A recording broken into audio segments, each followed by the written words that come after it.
రెండవ దినవృత్తాంతముల గ్రంథము 20వ అధ్యాయము. ఇది అయిన తరువాత మోయాబీయులను, అమ్మోనీయులను, మోయానీయులలో కొందరును దండెత్తి యెహోషాపాతు మీదికి వచ్చిరి. అంతలో కొందరు వచ్చి, సముద్రము ఆవల నుండి సిరియన్ల తట్టు నుండి గొప్ప సైన్యమొకటి నీ మీదకి వచ్చుచున్నది, చిత్తగించుము. వారు హాసాసోన్ తామారు అను ఎన్గేదిలో ఉన్నారని యెహోషాపాతునకు తెలియజేసిరి. అందుకు యెహోషాపాతు భయపడి యెహోవా యొద్ద విచారించుటకు మనసు నిలుపుకుని యూదా అంతటా ఉపవాస దినము ఆచరింపవలనని చాటింపగా, యూదావారు యెహోవా వలన సహాయమును వేడుకొనుటకై కూడుకొనిరి.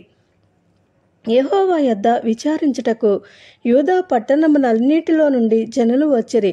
యెహోషాపాతు యెహోవా మందిరములో కొత్త సాల ఎదుట సమాజముగా కూడిన యూదా యెరూషలేముల జనుల మధ్యను నిలువబడి, మా పితరుల దేవా యెహోవా, నీవు ఆకాశమందు దేవుడివై ఉన్నావు. అన్యజనుల రాజ్యములను ఏలువాడవు నీవే. నీవు బాహుబలము కలవాడవు, పరాక్రమము కలవాడవు. నిన్నెదిరించుటకెవరికిని బలము చాలదు. నీ జనులైన ఇశ్రాయేలీల ఎదుట నుండి ఈ దేశపు కాపురస్తులను తొలివేసి, నీ స్నేహితుడైన అబ్రహాము యొక్క సంతతికిని దీనిని శాశ్వతంగా నిచ్చిన నీ దేవుడవు నీవే. వారు అందులో నివాసం చేసి కీడైనను, యుద్ధమైనను, తీర్పైనను, తెగులైనను, కరువైనను మా మీదకి వచ్చినప్పుడు మేము ఈ మందిరము ఎదుట నీ ఎదుటను నిలువబడి మా శ్రమలలో నీకు మొరపెట్టిన ఎడల నీవు ఆలకించి మమ్మను రక్షించుదువని అనుకుని ఇచ్చట నీ నామఘనత కొరకు ఈ పరిశుద్ధ స్థలమును కట్టించిరి. నీ పేరు ఈ మందిరమునకు పెట్టబడిన గదా.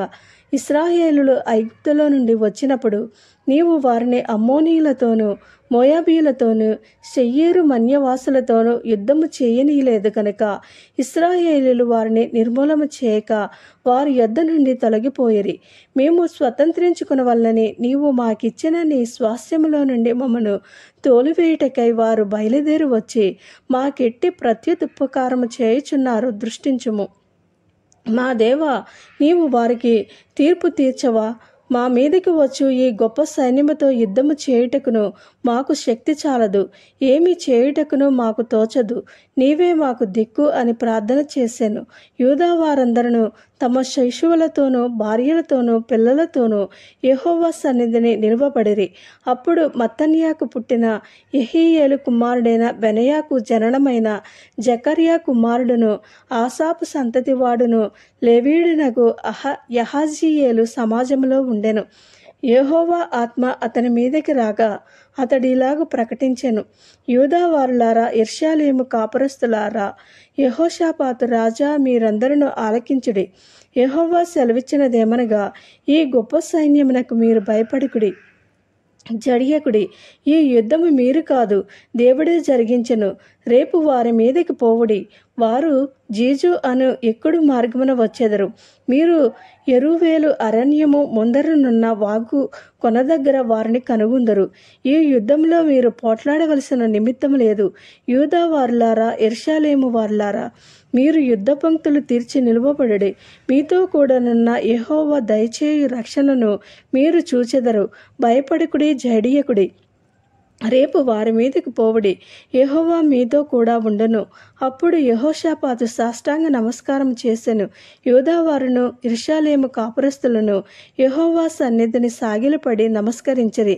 కహాతీయుల సంతతి వారును, కోరాహీల సంతతి వారునగు లేవీయులు నిలువబడి గొప్ప శబ్దంతో ఇశ్రాయేలీల దేవుడైన యెహోవాను స్తుతించిరి. అంతటా వారు ఉదయముననే లేచి తెకోవా అరణ్యమునకు పోయిరి. వారు పోవుచుండగా యెహోషాపాతు నిలువబడి, యూదావారులారా, యెరూషలేము కాపురస్తులారా, నా మాట వినుడి.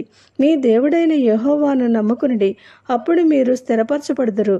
ఆయన ప్రవక్తలను నమ్ముకునుడి, అప్పుడు మీరు కృతార్థులగుదురని చెప్పెను.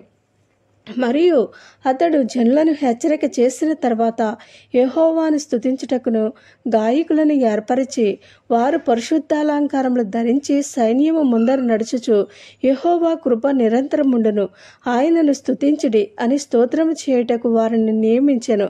వారు పాడుటకును స్తుతించుటకును మొదలుపెట్టగా, యెహోవా యూదా వారి మీదికి వచ్చిన అమ్మోనీయుల మీదను, మోయాబీల మీదను, శెయ్యూరు మన్యవాసుల మీదను, మాటుగాండ్రను పెట్టెను గనుక వారు హతలేరి అమ్మోనీయులను మోయాబీయులను షెయ్యేరు మన్య నివాసులను బొత్తిగా చంపి నిర్మూలము చేయవలని పొంచియుండి వారి మీద పడిరి. వారు సెయ్యూరు కాపురస్తులను కడముట్టించిన తర్వాత తమలో ఒకరినొకరు చంపుకునుటకు మొదలుపెట్టిరి. యూదా వారు అరణ్యమందున్న కాపురుల దుర్గము దగ్గరకు వచ్చి సైన్యము తట్టు చూడగా వారు శవములై నేలపడియుండిరి. ఒకడును తప్పించుకొనలేదు. యెహోషాపాతును అతని జనులను వారి వస్తువులను దోచుకొనుటకు దగ్గరకు రాగా ఆ శవముల యొద్ద విస్తారమైన ధనమును ప్రశస్తమైన నగలను కనబడెను. వారు తమకిష్టమైన మట్టుకు తీసుకుని తాము కొనిపోగలిగినంతకంటే ఎక్కువగా ఒలుచుకొనిరి. కొల్ల సొమ్ము అతి విస్తారమైనందున దానిని కూర్చుటకు 3 దినములు పట్టెను. 4వ దినమున వారు బెరాకా లోయలో కూడిరి. అక్కడ వారు యెహోవాకు కృతజ్ఞతాస్తుతులు చెల్లించినందున నేటి వరకును ఆ చోటికి బెరాకా లోయ అని పేరు. ఈలాగన యెహోవా వారి శత్రువుల మీద వారికి జయము తమకు అనుగ్రహించి వారిని సంతోషపరిచిన గనుక యెరూషలేమునకు ఉత్సాహంతో మరలా వెళ్ళనని యూదా వారును యెరూషలేము వారును వారందరికీ ముందు యెహోషాపాతును సాగి వెళ్ళిరి. వారు యెరూషలేములోనున్న యెహోవా మందిరమునకు స్వరమండలములను సితారలను వాయించుచు బూరలు ఊదుచూ వచ్చిరి. ఇశ్రాయేలీల శత్రువులతో యెహోవా యుద్ధము చేసినని దేశంలో రాజ్యముల వారందరూ వినగా దేవుని భయము వారందరి మీదికి వచ్చెను.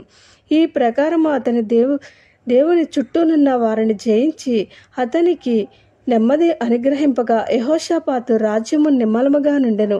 యెహోషాపాతు యూదా రాజ్యమును ఏలెను. అతడు ఏలనారంభించినప్పుడు 35 సంవత్సరముల వాడై యెరూషలేములో 25 సంవత్సరములు ఏలెను. అతని తల్లి షిల్హి కుమార్తె. ఆమె పేరు అజూబా. అతడు యెహోవా దృష్టికి యథార్థముగా ప్రవర్తించి తన తండ్రి అయిన ఆసా మార్గమందు నడుచుచు దానిలో నుండి తొలగిపోకుండెను. అయితే అప్పటికింకను జనులు తమ పితరుల దేవుని వెదుగుటకును తమ హృదయమును స్థిరపరచుకునలేదు. అతడు ఉన్నత స్థలములను తీసివేయలేదు. యెహోషాపాతు చేసిన కార్యములన్నింటిని గూర్చి హనానీ కుమారుడైన యెహూ రచించిన గ్రంథమందు వ్రాయబడి ఉన్నది. ఈ యెహూ పేరు ఇశ్రాయేలు రాజు గ్రంథమందు కనబడుచున్నది. ఇది అయిన తరువాత యూదారాజైన యెహోషాపాతు మిక్కిలి దుర్మార్గముగా ప్రవర్తించిన ఇశ్రాయేలు రాజైన అహజ్యాతో స్నేహం చేసెను. తార్షీషునకు పోదగిన ఓడలను చేయింపవలనని యెహోషాపాతు అతనితో స్నేహం చేయగా వారు ఎసెన్గేపాతు బేరులో ఆ ఓడలను చేయించిరి. అప్పుడు మారేషా వాడును దోదావాహు కుమారుడు నగు ఎలియాజరు, నీవు అహస్యాతో స్నేహం చేసుకుంటువి కనుక యెహోవా నీ పనులను భంగము చేయునని యెహోషాపాతు మీద ప్రవచనం ఒకటి చెప్పెను. ఆ ఓడలు తార్షీషునకు వెళ్ళజాలకుండా బద్దలైపోయెను. ఆమేన్.